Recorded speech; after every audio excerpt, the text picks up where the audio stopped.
Profil Cesen, mantan member JKT48, istri komika Marcel Widianto baru saja melahirkan anak pertamanya pada Sabtu 18 Maret kemarin. Yansen Indiani alias Cesen lahir di Jakarta pada 15 Juni 1999. Dilansir dari tribunnewswiki.com, nama panggilan Cesen diambil dari pemenggalan kata dari C.C. Yansen. Cesen mulai dikenal setelah tergabung dengan girl band JKT48 pada 2014 lalu. Saat menjadi member dari grup JKT48, Cesen berada di bawah naungan JKT48 Project dan Hits Records. 3 tahun kemudian, Cesen memutuskan untuk keluar dari grup yang membesarkan namanya itu. Pada Januari lalu, komika Marcel Widianto membenarkan tengah menjalin hubungan dengan wanita berusia 23 tahun itu.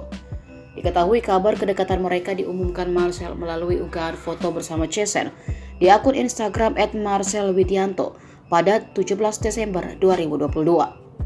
Saat ditanya kabar kedekatannya dengan mantan personel JKT48, Marcel membenarkan hal itu.